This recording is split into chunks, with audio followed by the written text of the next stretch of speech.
What's up, people? I'm Alex. And I'm Topsy. And we're Sync the Beat Podcast. Woo! And we are joined by a very special guest. Would you like to introduce yourself, guest? Yo, what's good, people? It's Myles here, Myles Hart.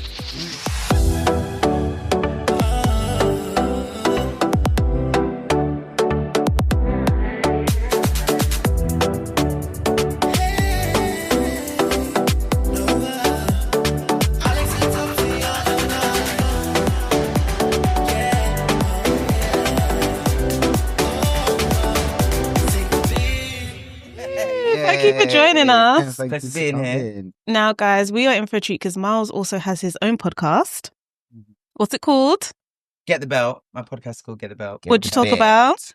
I talk about sucking dick. I talk about giving life to people. I talk about pop culture. I talk about issues in the Black and brown community, and also talk about things that need to be celebrated in the Black and brown community and the alphabet zoo, otherwise known as the LGBTQ community. You guys also talk about cum tasting like Sillet Bang. Yes. That never left I never said that. But that was an iconic belt that was given. That was crazy. That was so funny. That literally gagged me. Before I met you, that TikTok went viral and came up on my FYP. Oh, and this is before we even started working together. Yeah. So it was Have you ever fate. have either of you ever tasted a Sillet Bang? No. Not Sillet Bang. No, I've never tasted Sillet Bang. Well, I ain't never tasted Sillet Bang. But I've definitely had experiences where I've been like, yeah, this man's diet is not it. But yeah, as you said, obviously you shout out the Black and brown community as well in the LGBT alphabetscape. Yeah. Do you want to go into a bit more detail about that and how you do that and why you do that? Okay, so I brought out the podcast because there wasn't voices that I could relate to that were British. At the time I was listening to The Read. Shout out to Chris and Kid Fury. They're great and I could relate to them, but it was all American. So when they talk about politics or like their personal lives, it was all like based in what we're doing in New York City. So like it wasn't that real for me, and there was just no one at the time, because now everybody got my fucking podcast and things. You know what I mean? Give everyone a mic and they're just talking. But like when I started Get the Belt about 6, maybe even 7 years ago, like there wasn't. So I just wanted to bring something to the UK that was British, Black, queer, unapologetic, raw, real. Like I said, obviously I don't always just talk about sucking dick, like, you know, but like it's the main part of his personality. But like I wanted it to be like just unfiltered. I didn't want it to be something moderated. I wanted it to be like real, and sometimes it's got me into, you know, some bit of trouble, little heated discussions. The next episode I'm gonna have out, I know is already gonna shake the table. I speak about trans people. Did you see have you seen the clip? No. So I put out a little teaser where I've got a guest on. Shout out to Alize, he's huge in the ballroom scene. And you know, I said to him, you know, let me even ask you guys, do you believe that trans people exist? What do you mean? As in, like, are they real? Do you believe that are they real? Do you believe that there is a real thing? Oh, as in that you're accidentally born in the wrong body, or? Well, yes. As in, do you believe that that's a real thing? I have seen this because I liked it. I think people feel uncomfortable in the body they're in, and as a way of trying to navigate that, they become trans. Okay. And do you also believe that they deserve to be like respected, and that the way they choose to identify should be respected? Yeah, I think it's a very brave thing for people to do. Yeah, and that all stems down from their mind not feeling at one with their body, their body, and we respect that. Yeah. I think we should respect that. Yeah, because look, otherwise you're transphobic, right? Yeah. Okay, Rachel Dolezal.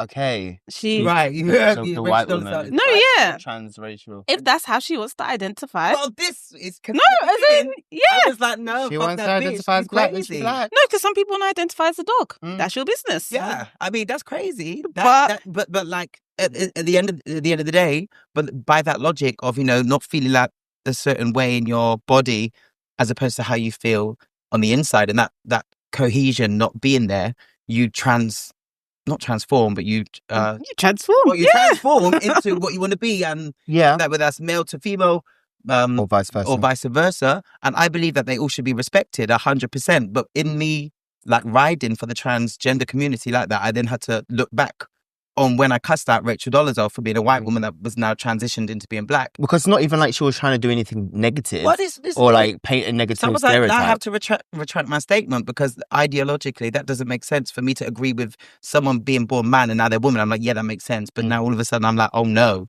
you can't be born white but now be black. That's crazy. No, because the rhetoric behind all of the transphobic comments are exactly the same. You'll never be a man, you'll never be a woman, you'll never be black.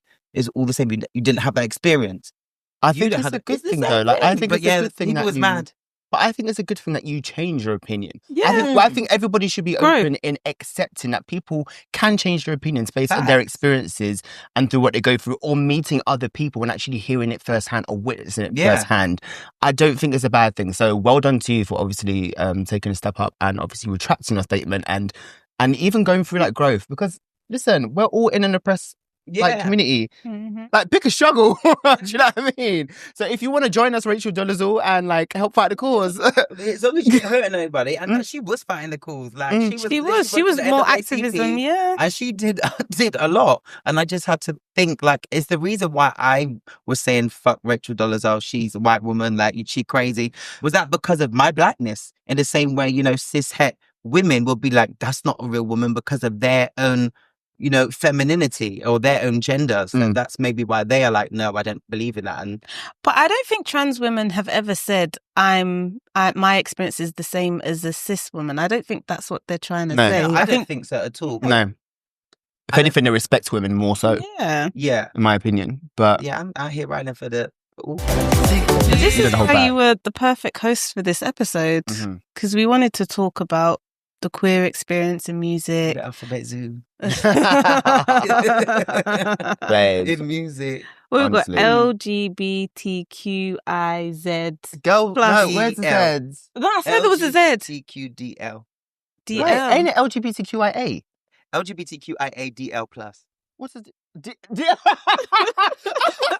I just realised where the DL came from. I have never included that in the alphabet. I always, forever, and will to the end of time include the DL community. Not the DL. Yeah, They're part of the community. They are. No, you know what they are? Because... Yeah, because while you we've been there. While you up here inside another man's booty hole, going to the same clinic that we have to go to get our test, you're part of the community. And you actually have to say who you're sleeping with. Yeah. Like when you're speaking to the doctor, you actually have to say, are you sleeping with men or women? Like you have no shame to say men in the room, but you have shame to not come out publicly. Whether you're in the closet or at the closet, you're still part of the community. I don't entertain. I ain't got time for that, because if you're not loving me out loud and proud, I don't want to know. If you're not loving yourself out loud and proud, how are you going to fuck me good? No, see, I hope you're listening and taking this in as well. Why do you fuck with DL, man? No, but just loving yourself, like Are you even saying, because you DL? No, Top C is not DL, guys. Sorry, I don't know why your name is Top C. Is it because you're a singer? No. So I see. not actually Top C.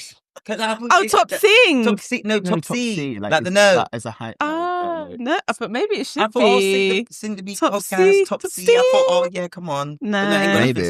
No, it's just a nickname. Okay. Why is it a nickname? I don't know. It's just... had it for years. Yeah. Topsy. Yeah. So it's not Topsy, it's like Topsy. Maybe because you're... Topsy. Topsy. You got a nice set of... Busty. Yeah. Busty Topsy. Not the Bustiana. Busty girl.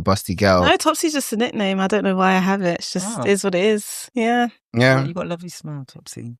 Oh, it's so cute. So we're here to talk about the music. We're here to talk about the music. Oh my God. Where do you want to start? I want to ask you guys a question, actually. Go ahead. So in the media now, everything's big on representation. Do you think it's important for artists to disclose their sexuality?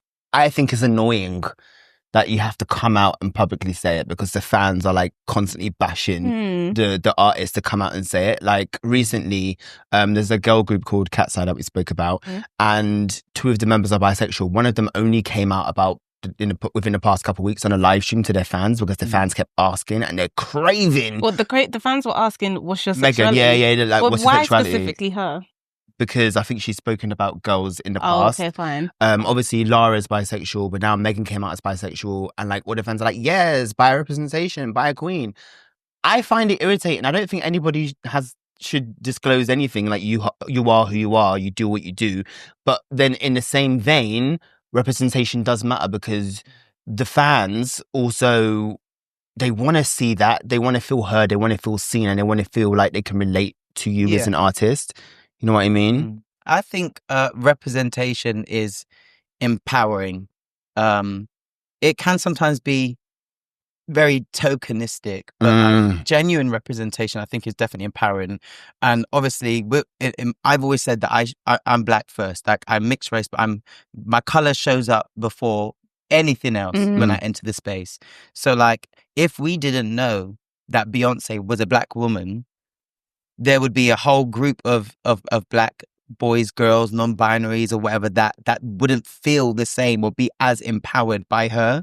So I feel like having the representation that when you speak about sexualities gives that same empowerment to that group of people. So I do think it is important. I don't think it's necessary for everyone to do that, because not everyone can represent in an appropriate or respectable way. That comes down to sexuality, race, the lot. So I definitely think that there's scatters of tokenism around it, and it sometimes can be the only thing that is driving the ship of their career. When some people make it their identity. Exactly, because the gag is Beyonce's never really been like, I'm, she's never said that. She said when she won an award recently, or like a couple of years ago, that GLAAD award, she spoke about it, and then we've seen it in her music, and it's live, but she's not like, this is for the gays at the top. Like, she never actually does it, but it's present in her work. But you do have some people that are every day, I'm gay, I'm bi, I'm bi, and that becomes the driving force of the work, and is that's annoying. But if you're just talented and you've got good hips, not good hips, good hips too. Yeah, you've got good hips, and like we fuck with the music, and you happen to be gay, bi, trans, whatever, lit. You hit the nail on the head when it came to Beyonce. In Cozy from the Renaissance album, we love Renaissance around here. Yeah, we do. She labels the pride flag. The whole, white and brown, all of that. And obviously, people like us were like, "Oh, Miss Girl, are you trying to tell us? Are you trying to tell us you're a bit bi on the side?" And we love. But then also, I mean, I love that. I feel like that's more empowering as well, because it's the message through the music as opposed to yada yada yada, me being gay or bisexual or whatever on the flag is the driving force for me pushing my music, which isn't also a bad thing, because there's gay people that make music just for a gay community, a gay crowd. Most of the Eurovision acts are gay anyway, and Eurovision is quite a gay sort of like very flamboyant. So it's gospel. Gospel. Okay. Oh, tell us more. You don't think gospel gay? What? How? Have you ever been to church and seen the choir? We've been to church many times. We grew up in church. And is that not the very, very LGBTQ-DL based? Okay, this is where we were going. Yeah, very fruity. I think gospel very fruity. Okay. All the choir leaders, the choir boys and the girls, yes. Okay, but is that through the music or just them as people? I think as people and who they are. Like I said, it's a way of expressing themselves. Yeah, but like it's not necessarily saying LGBTQ. In fact, like a lot of the gospel music now isn't at his end gay is wrong, whatever. But like it's just we praise you, God. Where like that's the kind of lyrics is going to be just saying to God that you love him or how he's been there for you. So it's not explicitly saying they're gay or they're homophobic. I see what you mean. The vibe behind, in the same way Beyonce isn't always going, I love the gays or whatever. Yeah. The music and everything behind it, there's a lot of LGBTQ-DL vibes there. And that's the same with gospel. Fair. I've never thought about it like that. Yeah, all of them, not all of them, Not all of them. But like, you go to your church, all the singers and all the boys, all the singers, they grew up in church. Yeah, they out here on a Friday night at Bootylicious. And we've seen plenty of and them. Back at church on Sunday. No, it's true, and that's where they learn to sing. That's where they learn to sing. But I've never actually deeped it like that. Actually, they came from the gospel sort of environment. But then I know just in the musical theatre industry, I know of a lot of American people that have come over to the West End that their parents are pastors. They grew up in the church. Some of them are not out, but we know the tea. Some of them are out and proud and have escaped that kind of community so they can be their most authentic selves here, and they don't really speak to their parents. And these niggas can sing. They really can, and it's a God-given talent. But the gospel field is doused heavily with the girls. Well, I can imagine if you grow up in a strict Christian household and you want to sing and dance, but you can't enroll in the jazz school because people are like, that's gay. The only place you can really express yourself is the church choir. And then you go and be a gay ass, tenor in the choir. But then you're also saying thank you to God. Thank you for helping me. I mean, you seek God when you're going through tough times. You seek God when you're going through good times. So when I used to sing in the gospel choir, it was sort of like a release. It was also a safety for me because I didn't really know who I was, but I knew that singing and singing through the words of Christ really helped me and gave me comfort. Yeah. But then like now, 15 years later, now that I'm out of that environment, I'm a grown man, 30 on Sunday. It's like, I know my sense of self. I can still sing gospel music. I can still sing the word of the word of the Lord, sorry. And I will still seek comfort in that. Other people may not accept that. They'll say, it's blasphemous, or like, I'm a devil worshipper, whatever. But my connection to God through singing his name it doesn't parallel how you live your life either. Yeah. So thank you for even bringing up that topic, because I would have never deeped that. Yeah. Honestly. 100%. Did you grow up in a gospel choir, or like, did you ever sing in a gospel choir? Yeah, when I moved to London, because I was partially raised in Spain. Oh. And there weren't gospel choirs, but we lived in Spain. Because it's like heavily Catholic, right? Catholic, yeah. When I moved to London, I did. But that stopped when I started studying. I just didn't have the time, which was sad, but it was, I will say, so obviously, just doubling back on when you said you don't want sexuality to be the driving force of your music. There's Khalid and Kate Trinada. I want to bring up these two artists. So obviously, Khalid, we've spoken about it before in a previous episode, where Khalid was outed by his, he wasn't even DL. He was just a hoe. He was just a hoe online of dead music. A wannabe. Literally, he tried. This is the black man, right? No. Yeah. Oh, yeah, Khalid is a black man, but his ex wasn't. I think it was like Latino. He was like an aspiring Dominican wannabe. I didn't even know that he was like anything but straight until I saw he did a Pride show and then was crying, and I was like, oh, cute. That was his first Pride show. And I didn't know anything about Kate Trinada either. I just knew that I liked his music. Really? I didn't know that. Yeah, no. Tell a lie, I got sus vibes because I did see the Instagram and I thought, it's giving like you could. But that's what I'm saying. Judge a book by its cover, but you can. But you like the music regardless of whether they were out or not. So that's what I'm saying. Is it important for people to come out? I don't think it is. I don't care. I think the responsibility falls beyond the music, and it's got nothing to do with the importance of their music career. Well, it could do, because you need fans, and if you're empowering people, if you can empower people in different ways, be it whether you're a single mum, whether you're black, whether you're whatever religion, gay, straight, whatever, vegan, who knows, if you can empower a group of people, you've now got more of a fan base and more of an audience that are going to hear and listen to your music. So, but is that always going to work in your benefit though? Because it could actually do the opposite. You can lose fans. Yeah, you can. But I would much rather lose a load of deadbeat cunts that don't align with my story or the way my spirit is set up. I would much rather lose them than keep them being someone that I'm not. Get the fuck out of here. Never. You already know I'm ready to walk out of a whole job if I need to. And he will. And I will. He won't even turn up to rehearsals, bitch.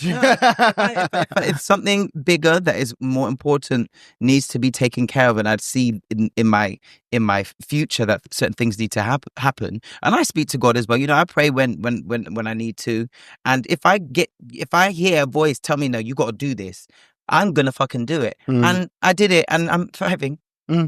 So yeah, no, I hear it. If people need to walk out. And people walk out, and same way someone will walk out, another person going to walk in. Sometimes two. No, you're right. I mean, Billie Eilish as well. Billie Eilish, she didn't ever disclose her sexuality when she came out. She was a child. No, what happened was she was in an interview and then she said something like, oh, I like girls. Girls are beautiful, da-da-da-da. Then she was doing a red carpet. Then the person was like, oh, so you came out. And she was like, I didn't even realize I came out. I was just talking about what I liked. But apparently the internet said I come out. She was like, yeah, okay, cool. I like girls. Fine. But I think she regrets it. Well, do you know what? I think, yeah, does she regret it? She said that she's not going to talk about her sexuality anymore. I'm still figuring it out. People are trying to label me. I don't even know what I'm labeling myself. This is what I want to talk about. It's pushing the agenda of, I knew you were part of the queer community before you knew. But that's a thing sometimes. But that's a bad thing. It's a bad thing, but it's also a thing. I think it's a thing. Whether it's good or bad. Yeah, it's just a thing. Like, I don't think so. We've all got people that we, you know, but have been like, oh, I think, you know. Because I've had that growing up. Yeah, I've had that growing up. I had people say it to me back in the day. And I'm like, before I even knew, straight, just had girlfriends. Yeah. And now look at me on all fours. Yeah. 10 years later. But do you think that's right? People put that label on you before you figured it out? Because I was thinking about this before we came. You never came out to me. Oh. I've just always been Alex. Yeah, but people have asked me, oh, is your friend Alex gay? And why do you care so much? I'd be like, because they want to hear it from Listen, you know I am. Slide in my DMs. But then I'd be like, I don't know, before you announced it or whatever, I'd just be like, I don't know, Alex is Alex. If you care, go and ask him. But okay. But no one ever asked you me. being a good friend, what did you really think? How about that? Did you even care? I didn't care. And I don't... But you should... But Alex would just be like, yeah, hello, like a bit flamboyant, but that's just you. And if you were gay, you were gay. If you weren't gay, straight people out there that are that's what I'm saying. Too. So I wouldn't want to put flamboyance might make you be like, oh, I don't know. Yeah, but then I would never put a label on you that you've not claimed for yourself. Whether you're a straight flamboyant man, that's your prerogative, and that's cool. And I never wanted that to be my whole ethos because it's just part of me. Do you know what I mean? It's just me. Some people make it their whole ethos, which is completely fine. Some people don't. Some people were just them. Some people were DLs. Some people were just yourself. But I've never wanted that to be my ethos. My ethos was just for me is the art that I create, is the music. When I bother to release music, is to release music. It's to talk about music just as Alex, not my sexuality speaking for me. And I hate that people used to do that all the time to me. Oh, is Alex gay? Okay, but are you going to stream my song? Are you going to listen to my podcast episode? Even if I said yes, is that going to change anything? But then why are you seeking that answer? Why does it press you so much what I am? What about, does Alex actually have 4 brothers? Topsy, can you ask him? Why do you not care about that? Is Alex Christian? Is Alex black? Is Alex like you intrigue people? Just by existing. Just by existing. And like you said, you were just Alex, you were just you. And when you're just you intrigue people. It's the basic.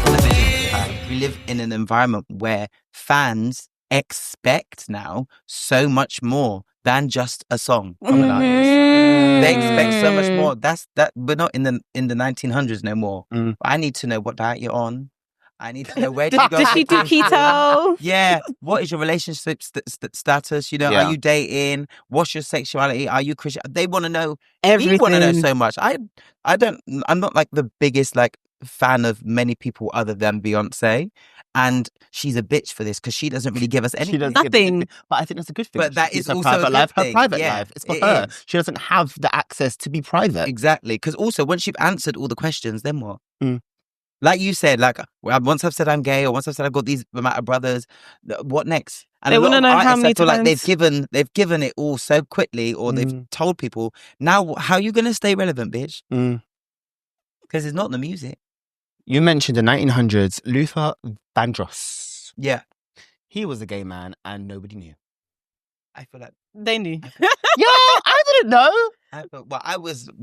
I wouldn't really... I must have been alive then. I was born in 91. So like, yeah, people knew, and the people that I speak to that were around in that era and that they suspected. Really? He was out here wearing suits. Like, yeah. I think it wasn't as normalized. So people were like, oh, he's a little bit sassy. But in a lot of people's heads, they can't comprehend gay. But until he said, do you feel like if he did come out and say, I am gay, or whatever he can identify as, even vegan, do you feel like that would have alienated his fan base and his stardom would have depleted? Potentially at the time, yeah, 100%. Whitney couldn't come out either. So I watched a lot of Whitney. She planted seeds. She had a whole girlfriend, and that relationship was apparently one of the best ones and one of the healthiest ones. Prince Prince dressed very flamboyant. He even had his ass out. He didn't give a heck. Would dance with men on stage. Exactly, grinding them, all sorts. He had dungeons as well back at home. He had dungeons, sex dungeons. He did all of this. Did he have baby oil too? Not the baby oil. Not the baby oil. I don't know what he was. Well, he hated on the gay people. Huh? He hated on the gays. He hated them. He hated on the gays. Prince hated on the gays. Did you think it was self-hate? I think personally, because I used to hate on the gays too. Explain. Yeah, I was raised in a Christian, Black, and Indian household. Like, it was strict. That when we would, when what's it called again? If we would watch EastEnders, whatever, or that Christina Aguilera video, beautiful, that would get turned over. Really? I'd watch it to the end. No, my parents were never like, that's wrong or that's a sin. But you know what? They weren't vocal about that. But we went to church and it was a black house in the 90s. So like, that wasn't ever. It wasn't discussed as, this really is acceptable. Yeah. You just kind of knew. I knew that it was wrong. And, well, I thought I knew it was wrong. How did you feel watching that video when it came out? The beautiful video by Christina Aguilera. Even though you had to turn it off. Okay. Yeah. But weird in a good or bad way? Like, were you intrigued? I thought it was weird. Did you just feel uncomfortable? I was kind of... I never was like, oh my God, I'm getting a semi, or oh my God, is that me? I just remember thinking, you don't see this a lot. Yeah, you don't. So it was a bit weird. It was just weird, like, ooh. But do you think at the time you were too young to kind of process it? Also, there's that. Yeah. As well. Oh yeah, 100%. 100%. I didn't have, phones like that. Like, yeah, none of us did. So I didn't have access to it. So that was like a lot for us. I think we were teenagers when that would have come out, or maybe even younger than that, babe. Yeah. Younger than that, like. So maybe you didn't even realize that, like, I could identify as that. Exactly, yeah. I mean, it piqued my interest, 100%. But it's as you said. Oh, there was a drag queen in this as well, Okay, so this is Aston Kissing. Yep. Oh yeah, the drag queen. There's a drag queen. The makeup on her. Yeah. So yeah, that. This video was so forward. It was so forward, and like this is really upsetting because obviously, as I'm a proud member of the LGBTQ-DL community right now, and like to think that at one point, like watching stuff like that would kind of make me feel it would make me feel a kind of way, like it made me feel uncomfortable. But maybe that was just because on the inside, in the depths of me, I knew that might have been there. But I definitely knew that it wasn't something that was a norm. It wasn't something that was necessarily promoted in the Catholic schools I went to, church, or in the household. It just wasn't around. So it just made me feel a bit weird, which is sad because that's maybe when I started to explore, same-sex intimate relationships, why I was so like worried to or question it, because I didn't have that representation. So when you think back to now, to take it way back to the question of, should people be doing it? If we had more of that growing up, maybe my journey may have been faster, a bit more comfortable. And so I think that is where the importance lies. It's now beyond music. It's actually about discovering who you are as a person. Oof. Tea. Yikes. So I guess... Hallelujah! Taking it back to church. So then maybe it is a good thing for artists to represent the culture in their music, in their music videos, in their artistry, because it helps people like you, people like me, it helps allies like Topsy. But it helps people to accept themselves and to stop hating themselves. And it normalizes it. Normalize. I didn't see it as something normal. Yeah. And I think that was what I needed to learn. And I think I did learn it when I came to London. I was around more queer people, and it started to become normal for me. But growing up, it just wasn't. And now we live in a world where, you know, music is everywhere, and you start listening to music when you're born. And so to have that representation of different sexualities in music, just not in necessarily being the music, but just having it there, I think it just normalizes it to the point where you don't even think, oh, that's a gay artist, but that's an artist that's gay. I think Alex has mentioned this before, using like pronouns in lyrics. Oh yeah. Yeah, so as in like it helps you relate to the songs better, because if it's a female singing about a man, it's like, oh, okay, so where do I fit into these lyrics? No, but it's true though. So like having people either use gender neutral language or talk about same sex language in their songs, I think it's great. You hit nail on the head, because we did have this conversation. I got cussed out online. So basically I made we spoke about it in an episode. I was saying how when growing up, I never really listened to male artists. Yeah. I felt uncomfortable in a way where it was a conflict between, should I be listening to this? Because if I do speak about it to my friends, are they going to think I'm gay because I'm listening to Trey Songz or Mario or Chris Brown? That's so interesting, because I had the opposite experience. See, and this is look, a lot of people have had the opposite experience, because I went to an all boys Catholic school as well, and that's just how my mind worked. I was like, oh my god, like, should I? So I only ever spoke about the female artists, like this year. But you thought that they would think that you was gay if you were listening to the men. Yeah. No, but because singing up Mariah Carey. No, but because you said it as no, because you said it as you saw it as you fancied the male artist, so you didn't want to talk about the male artist in case they they know I fancy him. Yeah, but instead you wanted to speak about the gals. But like, yeah, so it'd be like because like Sierra's fit. Like, have you seen her in the 1-2 like step video? Like, yeah, she's eating down. Have you seen the logic behind that is it's crazy, right? It's crazy. Yeah. But like I get it. I grew up in a black. You grew up in a Catholic school as well. I grew up in ends, bro. Like I've had knives pulled up to me and all of that. Like it's very real for me. Yeah. And obviously, like people like you, as you said, like I had the opposite experience. A lot of people have had the opposite experience to me, and I feel like I'm in the minority that had this experience. But then I also don't feel like that, because I've got friends who don't have the full experience of what I kind of grew up and went through, but they understand it because they knew me when I was younger. Do you know what I mean? Because my dad would be like, you always sing girl songs. Why? And I was like, because they be singing. Like, and this is before I even like knew. I just thought I was straight or whatever. But like I just be like, oh yeah, because they like probably sing. They're singing. That's why I used to like listening to, and still do, really. When I think about the men that I listen to, I seldom play them, but like Luke James. Oh yeah, Duran Bernard. but he gay. He gay. But that's why I would listen to him, because proud. Singing. But a lot of these other, like, even if they be a part of the, alphabet zoo, but a lot of these men that are singers, they don't be going off and singing like that. But Duran Bernard goes off, and I don't want to say it is because he's gay. 'Cause maybe if he was straight, he would be, but I don't know. But I don't think his music would be that big. I don't think it would be that good either. And that's the real tea. And I think there's something in femininity that is associated with, queerness, like obviously in a man.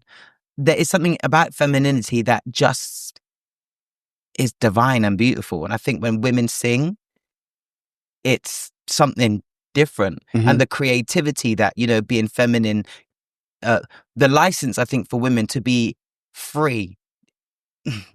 Whoa, this is so complex. But the license I think women have in life to be free is far more to a certain extent than men. Like even down to like girls used to be able to kiss girls back in school and it wouldn't be a thing. It was like a turn on. Even though obviously women were oppressed and still are to this day, they've got creative, liberal freedom that men don't. And that shows up in their music in ways that men don't. Because if they sing like this, then they're gay. Or some of them just can't, too. Because vocally they just can't do it. But Duran Bernard like accesses that creativity. And I don't want to say that creativity is feminine, but like he accesses that and uses it. And I love that.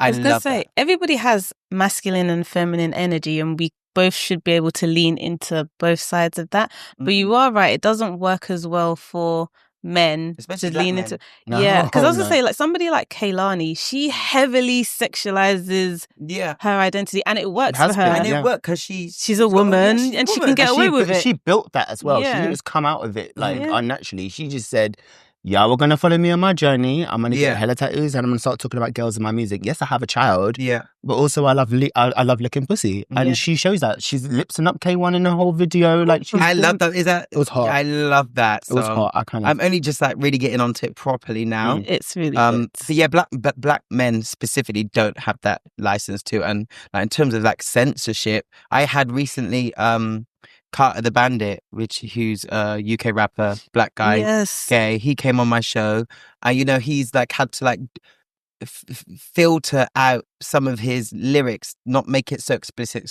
He said he wants to be able to play on the radio. He wants that. Whereas a lot of their like men, the straight men in like rap, been speaking about blowing out backs, and they get big from talking about it because it's straight. But if a black a black queer man does the same thing, they now it's too much. But you can sing, I want to lick you from your head to your toes, and I want to to the bit, and that's fine, that's a banger. But a black guy now starts talking about how he wants to hit it from the back and swallow your children. Now you got issue. No, we've got to keep the same standards. That's one of them, baby. I think keep the same energy. Keep the same energy. But the standards, they're not the same. They're not the same. And it's a shame. And that's where I rate people that continue to like be who they are authentically, no matter if the road is a bit like longer. It might be longer, it might be harder, it might have more bumps, but it's going to be way more worth it. And you'll reach the people that you want to reach with your music in the way that it needs to. I was going to say this, I think it's quite genre-led as well, because I think in pop, it's a little bit more acceptable, whereas in like R&B, rap, it's like, no, we don't do this. But do you feel like it's because pop is more catered to a more predominantly white audience? Yeah, I think black people have issues. They do. Because I want to. It's deep rooted, isn't it? Yeah, because I remember when Frank Ocean came out. Well, before he came out, he released his album. Everybody was loving it. Yeah. Then he came out, cool. It's like, nah, he's gay. He's a batty boy. I can't listen to him. Da, da, da, da, da. And it's like, sad. London. But you were loving his music beforehand. It's sad. And I do feel like us as black people, all different shades, mixed, full, light skin, dark skin, we really do need to step up in terms of the hatred in LGBTQ-DL spaces. Like, that is something that we need to fix up on, because as long as we're fighting in our groups as black people, we're never going to advance. And at the end of the day, some of the best people in our community are actually a part of the LGBTQ. There's so many people that are prominent that have changed the trajectory for black people that were attracted to the same sex. And you need to start understanding that, realizing that, and then respecting that, because otherwise it's just going to be a constant cycle. We're never really going to advance as a community. Yeah. I think the steps are being made where there are straight artists that have queer members in their camp, in their teams. And I will sit here and talk about it on camera and on audio and say, I think the most creative people are the queer people. Yeah. And I think having them in your camp to build your brand, to help you release your music, these are to help ideas. To help get your outfit together. Because you think you're going to walk on a red carpet barefaced, just with Vaseline on your face. You're not going to be doing that. You need to be beat.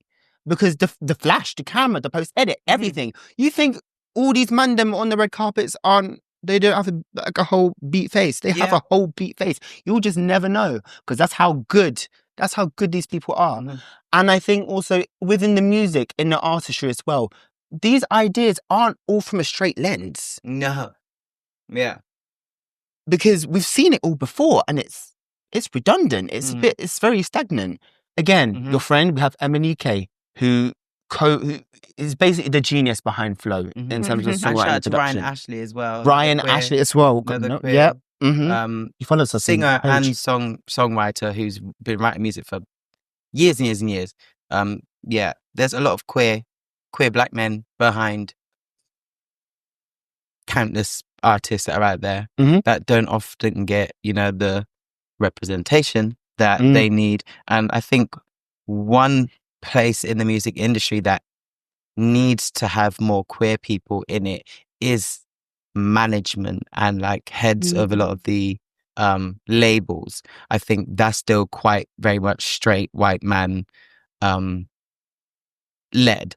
And I think those kind of spaces, once we see more diversity there, I think that will trickle down. Because currently we occupy a lot of the creative spaces, stylists, makeup artists, vocal arranger, producers, and sometimes the artists, but like management that are moving, the contracts around and determining if the who song gets is the even money, going to come out or not. That is, that definitely there's a lot of representation there. So Sugar Babes have their own vocal coach. And when I hear the live performances, as much as Keisha knows her voice, Mutia knows her voice, Siobhan knows her voice, and her artistry, I hear the influences of a gay man who has listened to the greats, who's listened to the Whitneys and the Mariahs. So when they're hitting these random harmonies and these the clashes in the harmonies, and I'm like, this came from that. Yeah, fact. I hear the influence from that. Yeah. And we need more of that because it elevates your performance. You would have never have had this idea on your own should you have not had someone queer in your camp guiding you down this way. Yeah, maybe it may be a little sprinkle here and there. I think we need to see much more of that, in my opinion. But as you said, unless the people at the top change, it is not going to change, And I think it's with social media now, being an artist is a lot easier, but at the same time, because it's so much easier, it's a lot everyone and anyone now. is Exactly. So you don't necessarily need the labels now unless you want a quick fix. But I think with that, with it being so easy, there are so many queer artists out there that are putting out their stuff with all of these, the queer input.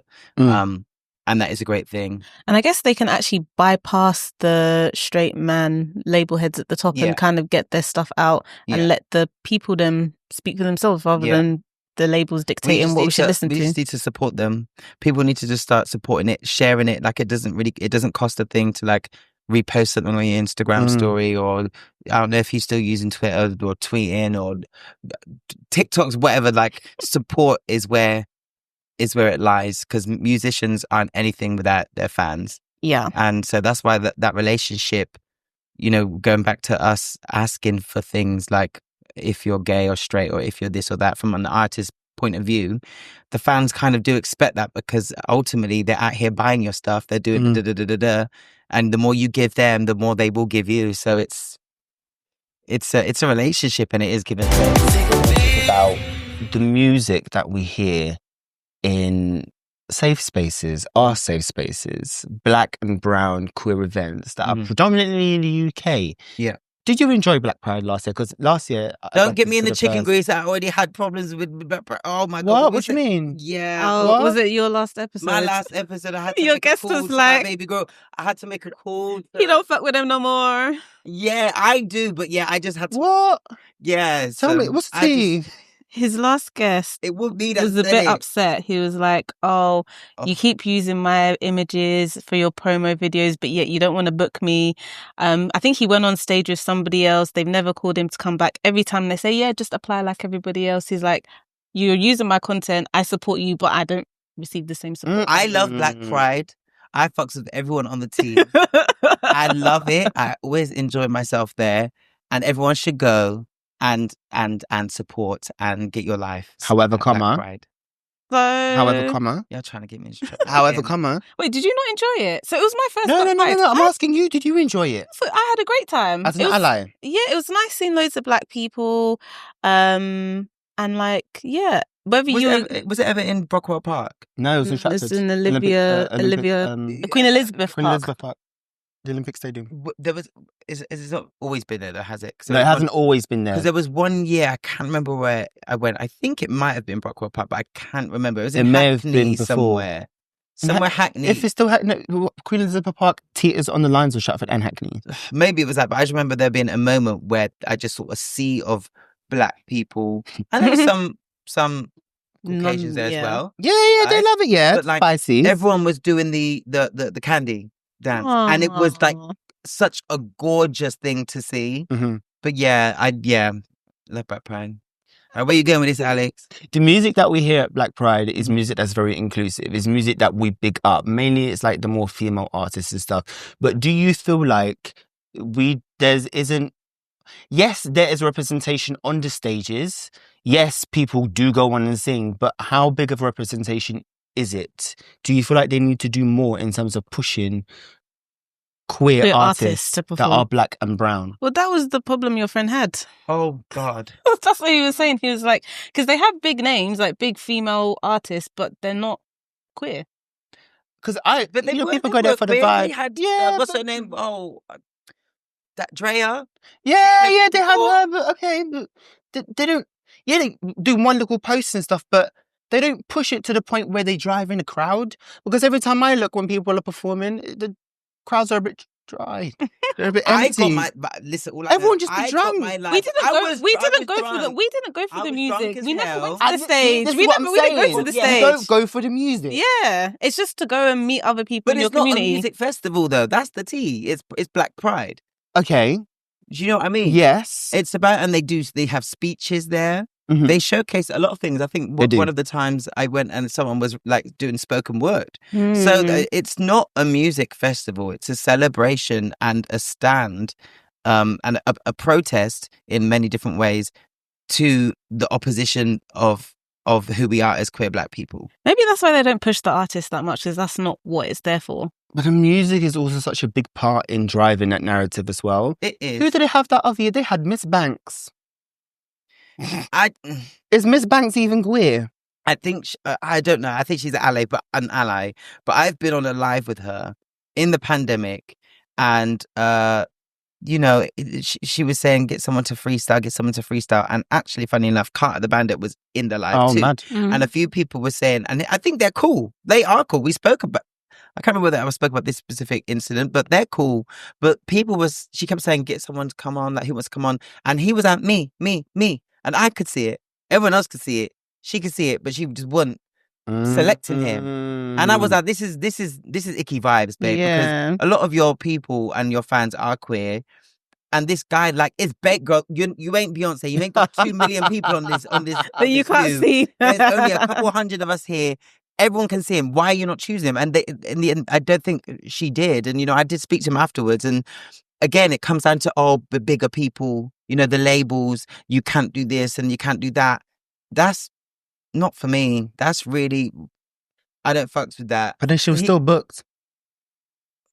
Not by me. She was still booked on that stage. And I think. It's just like, what's the message you're trying to portray in the music? But they've had Emanike perform, headlined. Yeah, which I think is a brilliant choice. Hey, EK is everyone. But he can't be there every year. They need to give the baton to other people. Exactly. But they other don't. People shine. But they don't. And what other black music spaces do we have for people to there perform? Aren't any. Liquid? But GAY? GAY? Today, no. Come on, babe. That's a very white space. Very white space. Unless you get there's no stage in the R&B room. There's no stage for the black. Yeah, we definitely do need more spaces for, again, even just black music in general. There's not enough spaces, and that's what I've said to my friends. If there was something I could do, it'd be invest in a bar or a club that would play black music, but not on just a Friday or a Saturday, or not just in a room in the back, but just like have a night. So you can like freedom. Saturday night, where are we going? This bar. You know that they're going to play R&B, hip hop, whatever all the time in Central London.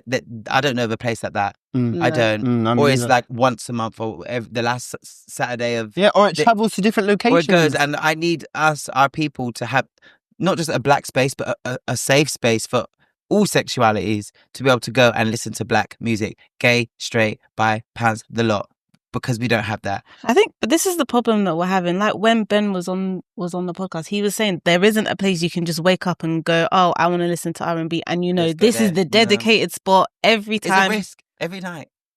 Every night is a risk. Or you have to plan months in advance Yeah. I'm going to go to this event, and tickets fly out fly off like hotcakes. R&B and slow jams, they sell like hotcakes straight away. You can barely get a ticket. Slow jams with A. And as you said, there's Room 187 who caters to a throwback R&B, old school element. And there's also One Room, so where we are right now in the studio, they have Factory 15, and every month they have a R&B sort of unsigned showcase that showcases a lot of R&B artists. And afterwards and before is sort of like just everyone get to know each other. The R&B music is playing, so it's always a vibe. Yeah. But as we said, there isn't just a dedicated space where every single day this is going to be black music, whether you're gay, straight, vegan, a lamp, a tree, predominantly for brown and black people. But then also, do you feel like that's a niche? Is it a niche? I don't think it should be a niche. I think it should just be... In the UK, because in America, of course they have that. That's why I love it. All down Atlanta. Yeah. Oof, I want to go to Atlanta so bad. But no, we definitely need... Have you guys been to Everyday People? I've not, but I've seen it. And apparently that's very like queer friendly. Even it's not marketed as a queer event, but like there, all the fags are there now. All of them was there.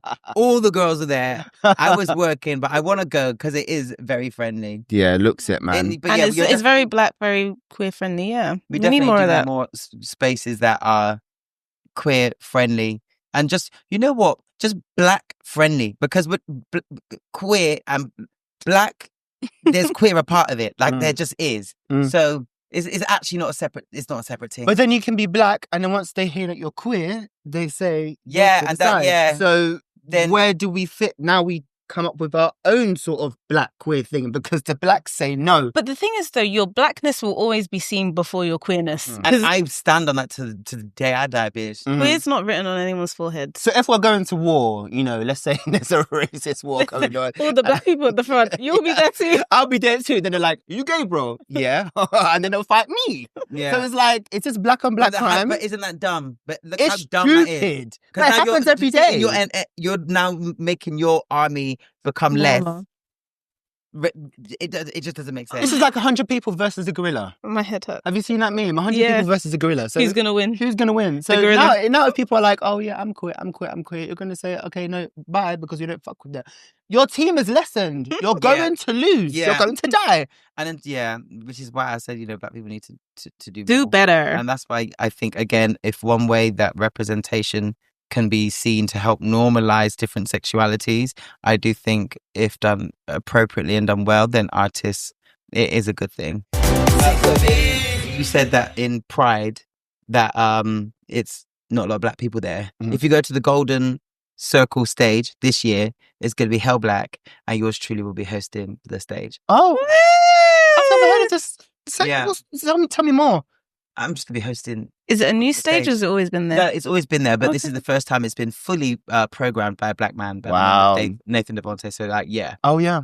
Oh, lovely. Congratulations. Thanks. See you there. Is it, so it's just across, so is there a certain time that we need to be there for? No, you can get there anytime. It's a long day. I'm there from 12 till 8. But some of the headlining acts, I can't say because I don't know when they're going to be announcing it, but like, okay, you can tell us off air. Yeah, so there's some really good artists performing. That's exciting. I'm excited. Yeah. Okay, well, obviously... We'll be having our own little black pride at the back. And obviously there'll be events afterwards as well, so I'm sure I think I might be hosting something after that, but I don't know if I'm allowed to say because it's not all confirmed. But again, that's going to be but still, it's independent. But I think it's good that you're creating these spaces as well that you spoke about.